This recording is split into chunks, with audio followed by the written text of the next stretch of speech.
వినాయకుడిని ఎందుకు నిమజ్జనం చేస్తామో తెలుసా?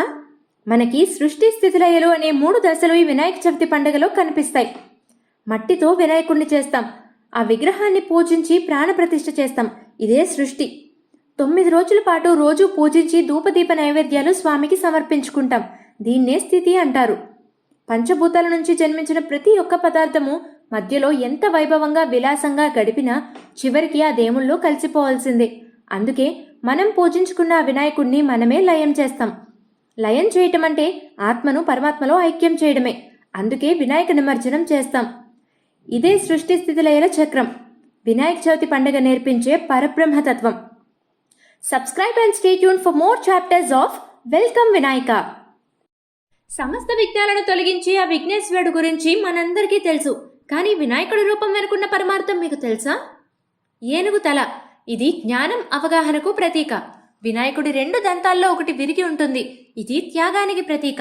పురాణాల ప్రకారం వ్యాసుడు మహాభారతాన్ని రాయడానికి గణేశుడు తన దంతాన్ని విరిచిచ్చాడు. వినాయకుడి పెద్ద చెవులు, చిన్న నోరు మనకి ఎక్కువ వినాలి, తక్కువ మాట్లాడాలి అని నేర్పిస్తాయి. గణేశుని చిన్న కళ్ళు శ్రద్ధ, ఏకాగ్రత చాలా ముఖ్యమని తెలియజేస్తాయి. వినాయకుని పెద్ద పొట్ట మన మార్గంలో వచ్చేవి ఏమైనా సంతోషంగా ఒప్పుకొని జీర్ణం చేసుకోవాలి. పొట్ట చుట్టూ ఉండే సర్పం శక్తికి సంకేతం. మన శక్తితో ఎంతటి భారాన్నైనా మోయాలని మనకి సూచిస్తుంది. Subscribe for more. ప్రతి గుడిలో ఇంట్లో గణపతి విగ్రహం ఉంటుంది. ఏ పూజా కార్యక్రమం నిర్వహించినా, ఏ పని కొత్తగా తలపెట్టినా గణపతిని పూజిస్తారు. అసలు మొదటి పూజ గణపతికి ఎందుకు చేస్తారో తెలుసా?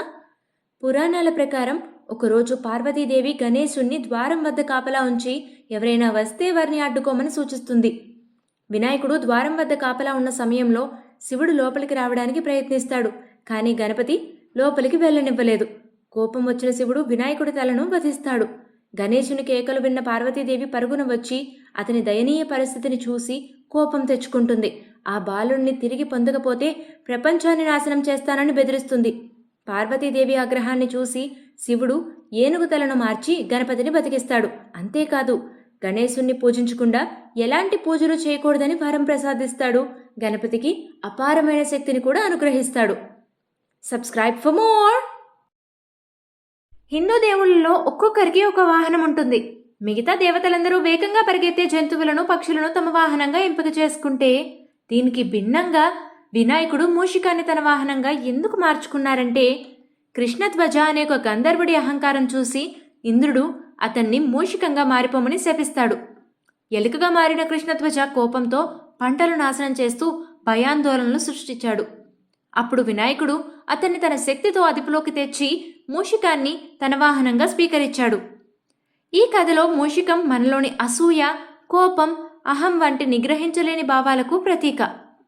మనలోని లోపాలను మనమే నియంత్రించడం నేర్చుకోవాలని మూషిక వాహనుడైన వినాయకుడు మనకిస్తున్న సందేశం. Subscribe for more. సర్వ విఘ్నాలకు ఒక అధిపతిని నియమించమని దేవతలు, మునులు, మానవులు పరమశివుణ్ణి కోరుతారు. ఈ విషయంలో గణపతి, కుమారస్వామిలో ఎవరిని నియమించాలని ఆలోచించి పరమేశ్వరుడు ముల్లోకాల్లోని పవిత్ర నదులన్నింటిలో స్నానం చేసి ఎవరు ముందుగా తన వద్దకు వస్తారో వారికే ఆధిపత్యం లభిస్తుందని చెబుతాడు.